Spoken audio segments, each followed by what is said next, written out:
Alors notre événement touche à sa fin, mais nous avons une petite surprise pour vous cette année. Et oui, parmi les dossiers que nous avons reçus, il y en a eu un particulièrement original pour lequel le comité de sélection des trophées hors normes a eu un coup de cœur.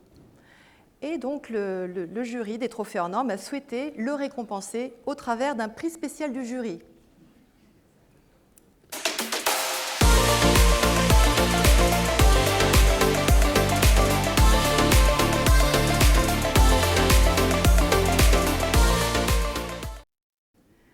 Alors c'est un projet qui est proposé par le Mouvement français pour la qualité, le MFQ de Bourgogne-Franche-Comté. Je ne vais pas vous en parler, je préfère vous laisser découvrir, vous allez voir, c'est assez original.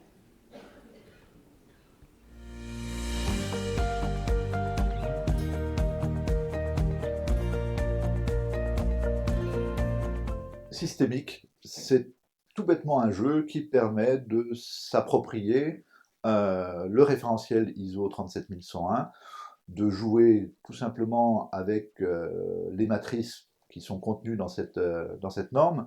L'ISO 37101, une norme qu'on a découvert finalement il y a très peu de temps, qui permet de mettre en place un système de management pour des villes et des territoires durables. La première fois que j'ai feuilleté cette norme, c'était le coup de foudre, c'est-à-dire la séduction qui... Ça, c'est le truc qui nous manquait. Seul problème, c'est que parler de l'acronyme ISO à des équipes dirigeantes ou à des élus, c'est pas très vendeur, ça fait peur. Donc plutôt que de rentrer dans la norme, on a un effet un peu repoussoir en disant la norme c'est compliqué, la norme c'est pas pour nous, nous on agit sur le terrain, etc. etc. D'où l'idée de dire finalement comment faire passer le contenu des outils de cette norme-là en douceur, on va le faire passer par le jeu.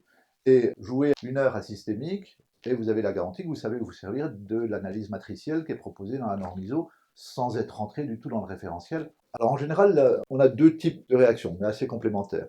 La première, parce que les gens aiment jouer, et le côté ludique est apprécié, systématiquement on dit, maintenant qu'on a joué, on va refaire ce jeu-là avec nos propres équipes, c'est-à-dire le jeu va se diffuser. Deuxième réaction, qui est très très fréquente aussi, c'est de dire, ah mais ça serait quand même bien de refaire ce jeu-là, mais avec nos projets réels, ceux qui nous occupent au quotidien. Et là, en général, ça se termine à peu près toujours de la même façon. Les joueurs se disent, ah oui, finalement, peut-être que pour nos projets réels, on n'a plus besoin de ce jeu-là, mais on a besoin de ce jeu-là, tout simplement, c'est-à-dire repartir de la norme et mettre en œuvre cette norme dans notre organisation. Alors, le jeu et la norme peuvent s'appliquer à tout type de projet. De manière très concrète, ça peut être créer une ferme urbaine, ça peut être développer le bio et les circuits courts dans la restauration scolaire, ça peut être développer l'attractivité de l'hypercentre. Tout projet, à la limite, peut rentrer dans ce cadre-là, à partir du moment où on se projette sur un territoire nouveau avec une volonté politique nouvelle. La force de la norme, c'est son côté systémique, c'est-à-dire c'est cette bonne vieille roue du PDCA qui garantit que chaque fois qu'on structure un projet, que le projet s'améliore, le retour en arrière est quasiment impossible parce que tout ce qu'on a construit est forcément capitalisé.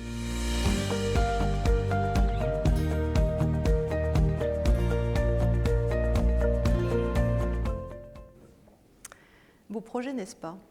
C'est vraiment une nouvelle façon de s'approprier la norme et on l'a vraiment trouvé tout à fait intéressant ce projet.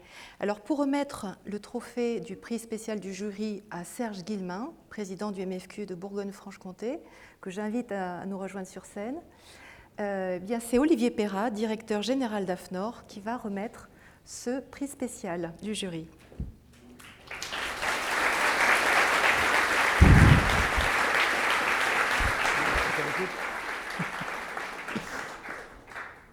Très bien, donc il n'y a pas de suspense. Tout a été dit par le président du MFQ Bourgogne-Franche-Comté. Alors je suis très heureux de savoir qu'on peut avoir un coup de foudre pour la norme.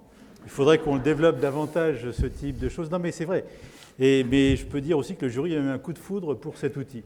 Donc finalement, on est presque dans le même registre qui est celui de l'émotion. Et ça montre que par rapport à des vrais enjeux, puisque le développement durable s'applique également au niveau des territoires, eh bien, vous avez fourni un outil tout à fait intéressant, tout à fait remarquable. Et j'aurais tendance à vous poser une question, Monsieur le Président. C'est au niveau des collectivités, parce qu'elles sont très diverses. au niveau régional, au niveau départemental, au niveau des communautés urbaines. Vous avez pu commencer déjà à développer ce type d'outil, à le déployer au bout de, dans combien de structures et quels sont les résultats que vous avez observés? Oui, merci. Alors déjà, effectivement, je représente le Mouvement français pour la qualité, mais je représente d'abord un réseau qui regroupe le MFQ Alsace, qui regroupe Qualité Service Public Lorraine, et moi, dans la vie privée, j'ai un métier qui est aussi d'être cadre territorial, donc j'étais intéressé au premier chef. Donc aujourd'hui, pour ma part, on a développé sur la ville de Besançon, on a développé sur la Grande Besançon Métropole, on développe sur la région Bourgogne-Franche-Comté.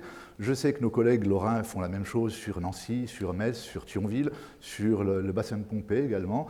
Et nos collègues alsaciens sont en train de tout doucement rentrer à la ville de Strasbourg et à l'Eurométropole. Donc on est sur un partage qui se fait tout doucement. Et puis après, quand même, je vais vous avouer un truc, parce que je le dis à mi-mot dans la vidéo. En fait, il y a 6 mois, personne sur le territoire du Grand Est et de la Bourgogne-Franche-Comté n'avait entendu parler de cette norme. Découvrir en 2021 une norme de 2016, là, vous voyez, rien n'est perdu. On peut toujours, la surprise, elle est là. Et je parle de coup de foudre, mais c'est vrai, ce déclic, on se dit aujourd'hui, alors c'est vrai je vous parle d'espaces qui sont aujourd'hui qualifiés d'espaces en transition écologique. Et c'est compliqué à mettre en œuvre sur un territoire, parce qu'un territoire, c'est des acteurs, c'est des habitants, c'est pas qu'une ville, c'est pas une municipalité, c'est pas un conseil communautaire. Et quand on lit la norme, on se dit, mais oui, mais c'est ça, c'était ça. Seul problème, et je le dis, dans la norme, c'est qu'effectivement, nos édiles locales, dès qu'ils voient l'acronyme ISO, ils partent en courant, quoi. C'est horrible. La norme ISO, c'est pas sexy, quoi. Voilà. Et en passant par le jeu, c'est vrai qu'on s'est rendu compte qu'ils avaient envie de continuer à jouer avec cette norme, quoi. Il faudra peut-être, alors à ce moment-là, c'est le début d'une coopération, il faudra peut-être que pour tout ce qui est... Parce que personnellement, je suis convaincu que les normes peuvent apporter beaucoup aux collectivités locales, aux collectivités territoriales. Et effectivement, si dans certains cas, le côté ISO est associé à des cadres qui ne sont pas ceux qu'attendent des élus, il faut peut-être qu'on rende la norme plus aimable et on vous demandera peut-être des cours d'amabilité, des cours de jouabilité peut-être. Et puis on a des millésimes peut-être un peu anciens au niveau normes qu'il s'agit peut-être simplement de transformer de manière à donner le virus, le bon virus cette fois, le virus de la normalisation au niveau des élus. C'est vrai qu'après, on a eu la chance de rencontrer des passionnés dans les voûtes du ministère de la Transition écologique. On a rencontré des gens passionnés du Lab 2051, on a rencontré des gens passionnés à l'AFNOR. Ça a fait beaucoup de choses. Et après, on a fait sur ce jeu, parce qu'on s'est dit, faire un jeu c'est bien, on joue, etc. On ne va pas en faire un produit commercial, parce que ce n'est pas notre job, on ne sait pas faire. Pour nous, c'est le partage de la connaissance. Et on a fait le pari de la licence libre, c'est-à-dire aujourd'hui, le jeu est distribué sous licence Creative Commons, donc il est utilisable. En gros, il est utilisable par n'importe qui le souhaite l'utiliser, peut se l'approprier, peut le modifier. D'ailleurs, on en est aujourd'hui, je crois que votre collègue est venu, quand il a fait la vidéo, on était en train de jouer avec la version 7. Aujourd'hui, on joue avec la version 10 parce que, voilà, on a joué, on a amélioré, il y avait des bugs, ça évolue en continu. Et le fait qu'elle soit sous cette forme de licence, c'est-à-dire qu'elle soit diffusée à grande échelle, c'est qu'aujourd'hui, nous, on ne maîtrise plus du tout ce jeu. On ne sait plus où il est. Il y a 2 semaines, j'ai eu des contacts avec des cabinets de consultants de PACA et hier soir, je discutais avec un cabinet de consultants de la région Auvergne-Rhône-Alpes qui disait on veut intégrer ce jeu dans notre offre commerciale pour développer. Je dis mais allez-y, il est à vous. Il est à vous. La seule chose qu'on vous demande, faites-nous un tout petit retour d'expérience pour que, éventuellement, on fasse une version 11, une version 12 et puis pourquoi pas. Et sur la diffusion, j'espère que AFNOR va sauter les 2 pieds dedans et que dans quelques jours, on va voir le lien de téléchargement du jeu en open bar pour toutes les personnes qui se connectent sur le portail, par exemple. On n'est jamais à l'abri d'une très bonne nouvelle, et peut-être même qu'on fera mieux. Allez, bravo en tout cas. Attends, j'ai 2 mots à dire. Alors vraiment un grand bravo à tous nos lauréats. J'ai trouvé vraiment cette année que les dossiers étaient extrêmement intéressants, passionnants. J'ai vraiment été très heureuse de vous les présenter aujourd'hui. Et puis tous ces dossiers ont montré une fois de plus que la normisation joue un rôle fondamental dans nos vies.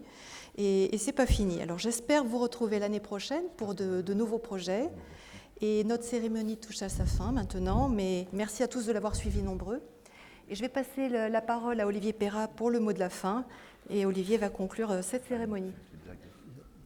D'abord la remise officielle, parce qu'on oui. a échangé, mais d'abord la remise officielle. Voilà. Merci beaucoup.